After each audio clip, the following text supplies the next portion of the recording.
The land tenure system kaduthabadiya process of industrial transition and colonial capitalism.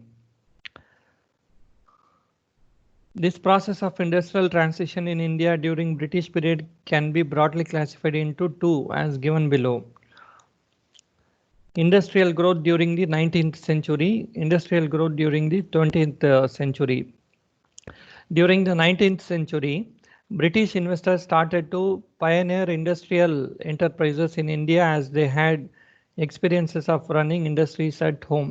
ஏற்கனவே வந்து அவங்க சொந்த ஊரில் வந்து இண்டஸ்ட்ரீஸ் போட்டு அவங்க நடத்தியிருந்த காரணத்தினால் சிலர் என்ன பண்ணுறாங்க, இங்கே சில ஃபேக்ட்ரிஸ் வந்து போடணும், சில பேப்பர் இண்டஸ்ட்ரி அது இதுன்னெல்லாம் வந்து இந்தியாவில் வந்து ஸ்டார்ட் ஆகிருக்கு. அது மொத்தமாக எதுவுமே இல்லைன்னு சொல்லிட முடியாது. சிலது என்ன பண்ணியிருக்காங்க, பெங்காலில் வந்து ஜூட் இண்டஸ்ட்ரி அது இதுன்னு வந்து சில முயற்சிகள் வந்து நடந்திருக்கு. British enterprises also received maximum state support.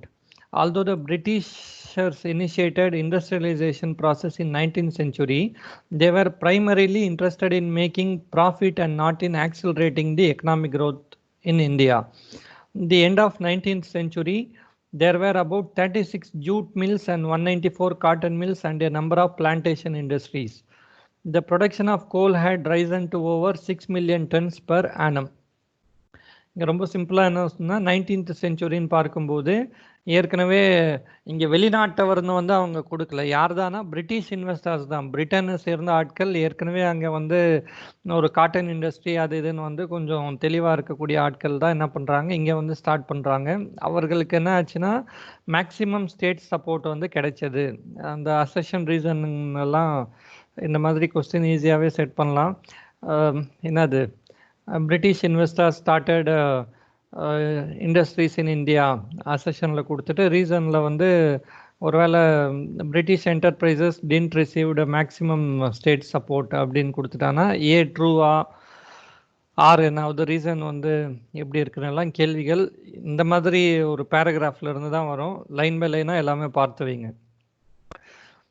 Although Britishers initiated industrialization process in 19th century, அவர்களுடைய நோக்கம் என்னவா இருக்கு அப்படின்னு பார்த்தா, they were primarily interested in making profit and not in accelerating the economic growth in India. அவர்கள் வந்து ப்ராஃபிட்டை உருவாக்கணும்னு மட்டுமே இருக்காங்களே தவிர என்ன நோக்கம் இல்லை, இந்தியாவுடைய எக்கனாமிக் growth பொருளாதார வளர்ச்சி பற்றி அவர்கள் வந்து அங்கே கவலைப்படலை. At the end of 19th century, there were about 36 jute mills. என்னென்ன இருந்துச்சு அப்படின்னு வந்து இங்கே தெளிவாக கொடுத்துருக்காங்க. 19th century முடிவில் ஜூட்டு, அடுத்தது காட்டன், அடுத்தது பிளான்டேஷன் இண்டஸ்ட்ரி. பிளான்டேஷன்னா இந்த டீ காஃபி வந்து பிளான்டேஷன் இண்டஸ்ட்ரி இதை போட்டிருக்காங்க. தென் வந்து கோல் என்ன பண்ணியிருக்காங்கன்னா, ஆண்டுக்கு 6 மில்லியன் டன் கோல் வந்து அவங்க எடுத்திருக்காங்க. கோல் ஏற்கனவே ட்ரெயின் எல்லாம் விட்டாச்சு. ரயில்வேஸ் இருக்கிற பட்சத்தில் அவர்களுக்கு தேவை. இண்டஸ்ட்ரி இருக்குன்னா அந்த இண்டஸ்ட்ரி ரன் பண்ணுறதுக்கு, மிஷின் ரன் பண்ணுறதுக்கும் என்ன தேவை, கோல் தேவை. அதனால் கோல் வந்து ப்ரொடக்ஷனை என்ன எடுத்திருக்காங்க, பூமியிலேருந்து ஆண்டுக்கு இவ்வளோன்னு வந்து தோண்டி எடுத்திருக்காங்க. ஆனால் கோல் இல்லாத பட்சத்தில் இண்டஸ்ட்ரியல் ப்ரோக்ரஸும் கண்டிப்பாக வந்து நடக்காது. கோல் என்பது அந்த இடத்துல ஃபியூலே இல்லைன்னா இண்டஸ்ட்ரி ரன் பண்ணுறது அந்த பீரியடில் சாத்தியம் இல்லை. இப்போ கோல் போட்டு இண்டஸ்ட்ரீஸ் ரன் பண்ணல, இப்போது எலக்ட்ரிசிட்டிக்கு மாறி இருக்கும். பட் அந்த பீரியடில் வந்து மிஷின்ஸ்க்கு வந்து கோல் போட்டு தான் எல்லாமே ரன் ஆகிருக்கு. அடுத்தது industrial progress during the 20th century. During the first part of 20th century, Swadeshi movement stimulated the industrialization process in India. The existing industries and new industries had maintained a slow but steady growth till the outbreak of First World War in 1914. By this time, more than 70 cotton mills and 30 jute mills were set up. Coal production was doubled. The foundation of iron and steel industry was laid. Railway network was extended. இப்போது 20th century அப்படின்னு பார்க்கும்போது 20th centuryனா அந்த 19 01ல இருந்து start ஆகக்கூடியது 20ஆம் நூற்றாண்டு.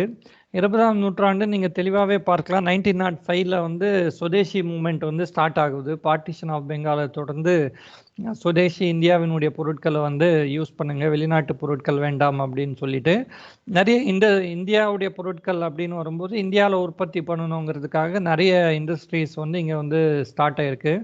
சுதேசி movement stimulated industrialisation process in India.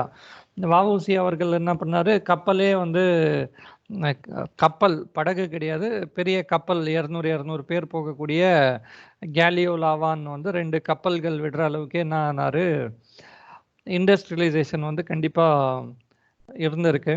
The existing industries and new industries had maintained a slow but steady growth till the outbreak of First World War in 1914. By this time என்ன இருக்குன்னா, ஒரு 70 cotton mill, அடுத்தது வந்து 30 Jude மில்ஸும் எக்ஸ்ட்ராவா முன்னாடி இருந்தது. அது வேற, முன்னாடி இது ஃபுல்லாகவே பார்த்தீங்கன்னா பிரிட்டிஷுடைய கண்ட்ரோலில் இருந்தது. இங்கே வந்து சுதேசின்னு வந்த பிறகுன்னு பார்த்தா இந்தியர்களும் என்ன பண்ணுறாங்க, இண்டஸ்ட்ரியல் ப்ரோக்ரஸ்க்குள்ளே அவர்களும் வந்து ஈடுபடுறாங்க. ஆனால் இங்கே பார்த்தா இது வந்து it had a slow but steady growth அப்படின்னு வந்து பார்க்குறோம். இந்த ஸ்லோ பட் ஸ்டடி க்ரோத் ஏன்னு பார்த்தா இவர்களுக்கு என்ன கிடையாது, ஸ்டேட் சப்போர்ட் வந்து கண்டிப்பாக பிரிட்டிஷ் கவர்மெண்ட் இந்தியர்கள் ஸ்டார்ட் பண்ணுறது வந்து விரும்பலை. ஸ்டேட் சப்போர்ட் இங்கே இல்லை. ஆனால் அவர்களுக்கு என்ன இருந்துச்சுன்னு பார்த்தீங்கன்னா, கண்டிப்பாக மேலே இந்த இடத்துல பார்க்கும்போது ஸ்டேட் சப்போர்ட் இருந்துச்சு. ஏன்னா அவர்கள் மொத்தமாக பிரிட்டிஷ்காரர்கள். இங்கே வந்து இந்தியர்கள் ஸ்டார்ட் பண்ணுறது வந்து அவர்கள் உண்மையை சொல்லணும்னா பிரிட்டிஷ் கவர்மெண்ட் விரும்பல. During the period 1924 to 39, various major industries like iron and steel, cotton, textile, jute, matches, sugar, paper and pulp industry, etc. were brought under protection scheme. This led to rapid expansion of protected industries in India. These protected industries captured the entire Indian market and eliminated foreign competition totally. 24 to 39 என்ன பண்ணுறாங்க, சில industries என்ன பண்ணுறாங்க, protected இண்டஸ்ட்ரின்னு வந்து கொண்டு வராங்க. Iron and steel, cotton, jute, match box, sugar, paper, பல்ப்புனா அந்த இதில் கிடைக்கக்கூடியது தான், ஆரஞ்சு பல்ப்பு, அந்த ஜூஸ் மாதிரி வரக்கூடிய விஷயங்கள், pulp industry etcetera were brought under protection scheme. இதனால் என்ன ஆச்சுன்னு பார்த்தீங்கன்னா, this led to rapid expansion of protected industry. Government ஒரு பாதுகாப்பு கொடுக்குது, ஒருவேளை உங்களுக்கு வந்து ஏதாவது நஷ்டமாகுது அது இதுனா நாங்கள் ஏற்றுக்கிறோன்னு ஏதோ ஒன்று சொல்கிறாங்கன்னா, கவர்மெண்ட் சப்போர்ட் இங்கே கிடைக்கிற பட்சத்தில் இவர்களும் என்ன பண்ணியிருக்காங்க, திஸ் லெட் டு ரேபிட் எக்ஸ்பென்ஷன். இங்கே பார்த்தீங்கன்னா இனிஷியலாக வந்து இந்த வார் பீரியடில் வந்து பார்க்கும்போது இங்கே என்ன சொல்கிறோன்னா ஸ்லோ பட் ஸ்டெடி க்ரோத் இருந்துச்சுன்னு இருக்குது. அடுத்தது வந்து 20th செஞ்சுரியுடைய 2வது பார்ட்டில் என்ன ஆகுதுன்னா, அந்த ப்ரொடெக்ஷன் கிடைத்த பிறகு this led to rapid expansion of protected industries in India. These protected industries captured the entire Indian market and eliminated foreign competition totally. Thus, in the early part, British rule tried to transform Indian economy as the producer of industrial raw material and tried to capture Indian market for their industrial finished goods, and thus started exploiting Indian economy in a different way. Later on, British capitalists gradually developed various industries like jute, tea, coffee, cotton, paper and pulp, sugar industry in India for locational advantages and exploited Indian labors extensively. இங்கே இன்னொரு point பார்த்தீங்கன்னா, iron and ஸ்டீலெல்லாம் இது யார் இந்த இடத்துல வந்து பிரிட்டிஷா அப்படின்னு பார்த்தா, ப்ரொடெக்ஷன் கொடுத்தாங்கன்னா மறுபடியும் இதுவும் இந்தியன் தான். இவர் பார்த்தீங்கன்னா நீங்கள் ஜிஆர்டி டாட்டா வந்து iron and steel industry start பண்ணதெல்லாம் இந்த பீரியடில் தான் எல்லாமே பண்ணியிருப்பார். மொத்தமாக அந்த முதல் இந்த 19th செஞ்சுரின்னு பார்க்கும்போது இங்கே ஃபுல்லாக பிரிட்டிஷர்ஸுடைய இன்வெஸ்ட்மெண்ட்டு தான் இருந்திருக்கு. அடுத்தது 2வது பார்ட்டில் என்ன ஆகுதுன்னு பார்த்தீங்கன்னா, 20ஆம் நூற்றாண்டில் சுதேசி மூமெண்ட் அப்படின்னு அந்த மூமெண்ட்டு தான் என்ன பண்ணியிருக்குன்னா, இந்தியாவில் இண்டஸ்ட்ரியல் ப்ரோக்ரஸ் கொஞ்சம் நடப்பதற்கு அது ஒரு காரணமாக இருந்திருக்கு. ஆனாலும் பெரிய பெரிய இண்டஸ்ட்ரீஸ் இருந்துச்சா, நிறைய இருந்துச்சா, இந்தியாவுடைய சைஸுக்கு அங்கே இருந்த 70 காட்டன் மில்ஸும் 30 ஜூட் மில்ஸும் வந்து போதுமா அப்படின்னா இது என்ன கிடையாது, போதுமானதாக இல்லை. டியூரிங் அது பிஃபோர் இண்டிபெண்டன்ஸ் இந்தியாவுடைய இண்டஸ்ட்ரியல் ப்ரோக்ரஸ் உண்மையிலேயே என்ன கிடையாது, சொல்கிற மாதிரி இல்லை.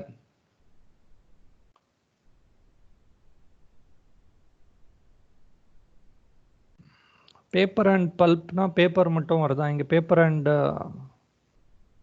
பல்ப் பல்ப்னா இது ஆகலைங்க. இது தனியாக நான் அந்த இதுன்னு எடுத்தேன். பேப்பர் கூட தான் சம்மந்தப்பட்டு இருக்குது. பேப்பர் பல்ப்புன்னே கொடுத்துருக்காங்க.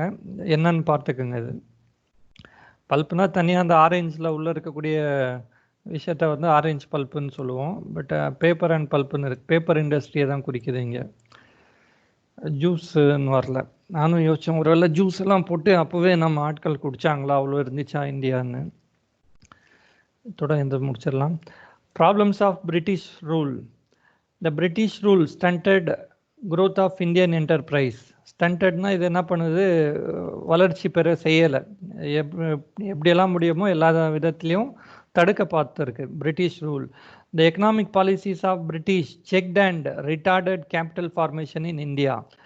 இவர்களுடைய இந்த பொருளாதார கொள்கைகள், பிரிட்டனுடைய பொருளாதார கொள்கை என்ன பண்ணுதுன்னா, இந்தியாவில் வந்து ஒரு பெரிய முதல் ஒரு இடத்துல சேர்ந்து அவர் வந்து ஒரு பிஸ்னஸ் ஸ்டார்ட் பண்ணுறதெல்லாம் வந்து அந்த மாதிரி ஒரு சுச்சுவேஷனை உருவாக்கவே இல்லை.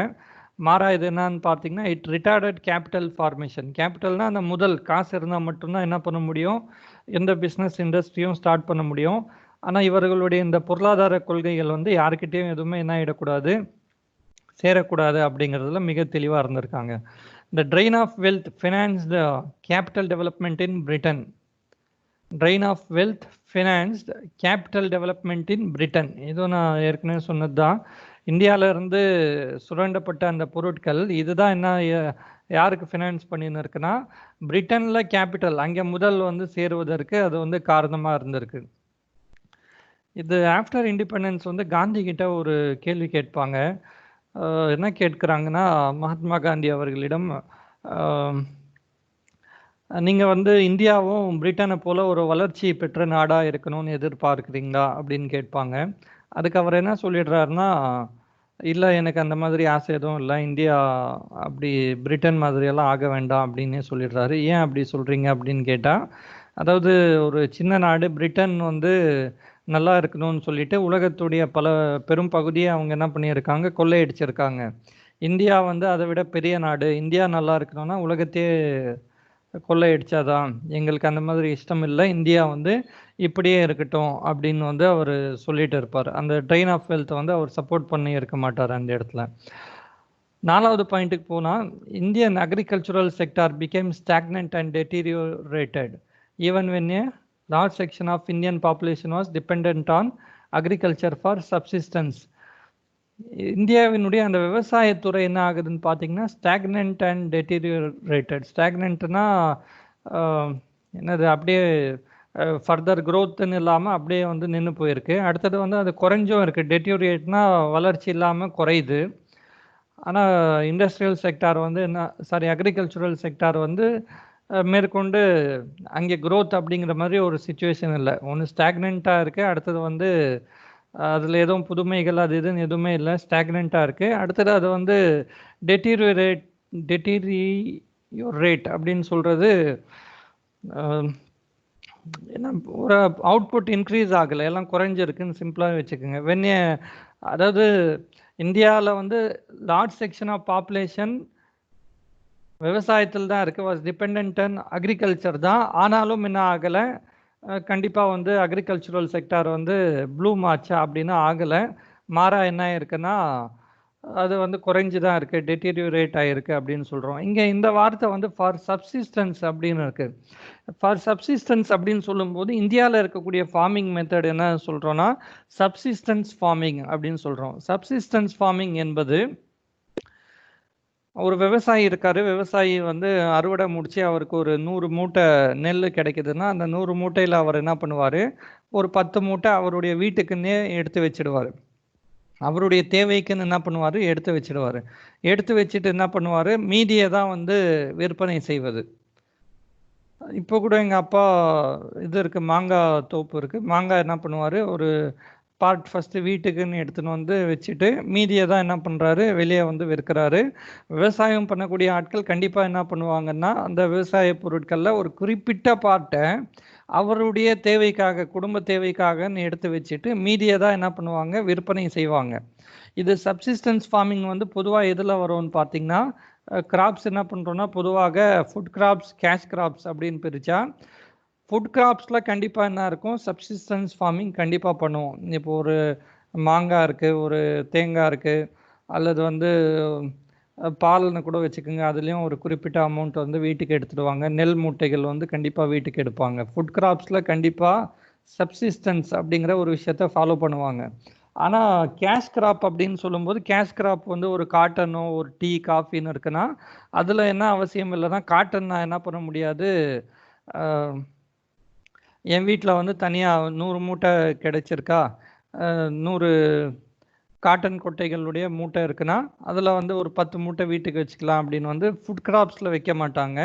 சப்சிஸ்டன்ஸ் ஃபார்மிங் என்பது முழுக்க முழுக்க வந்து ஜியாகிரஃபி படிக்கும்போது எதில் தான் பண்ணியிருப்பாங்கன்னா,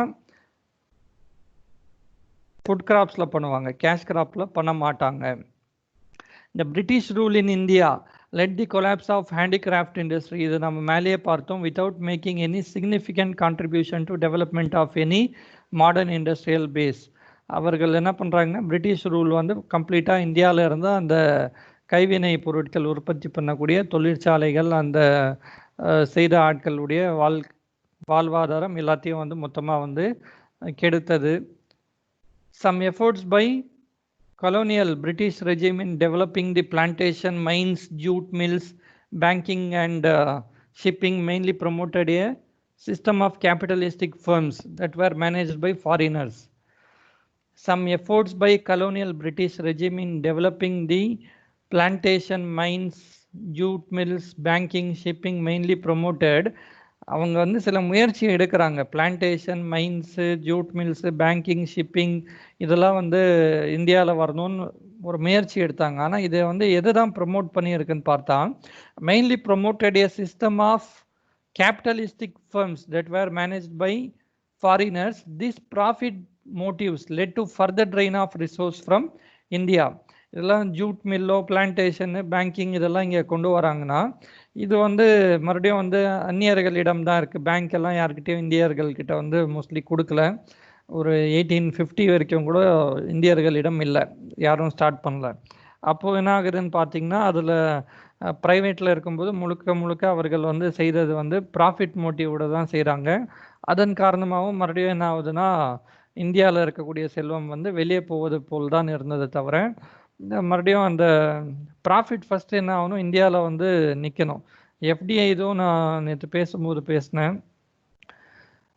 நம்மக்கிட்ட வந்து கேபிட்டல் இல்லை அப்படின்னு சொல்லிட்டு வெளிநாட்டவரை வந்து இங்கே ஸ்டார்ட் பண்ணுங்கன்னு சொல்கிறோம். அது சரியா அப்படின்னா அது என்ன பண்ணிடும், ஒரு கட்டத்தில் ப்ராஃபிட் எல்லாம் இந்தியா விட்டு தான் போகுமே தவிர, ப்ராஃபிட் இந்தியாவில் நிற்கலைன்னா அது கண்டிப்பாக இந்தியாவுக்கு சாதகமானது இல்லை.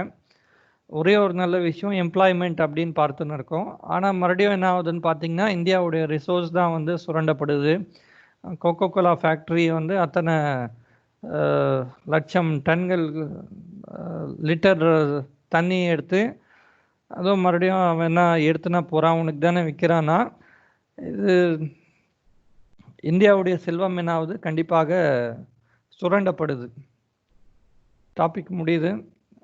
ஏதாவது டவுட் இருக்கா? இதை வந்து ஆஃப்டர் இண்டிபெண்டன்ஸ் அப்படின்னு வந்து இன்னொரு பார்ட்டாக பார்த்துக்கலாம்.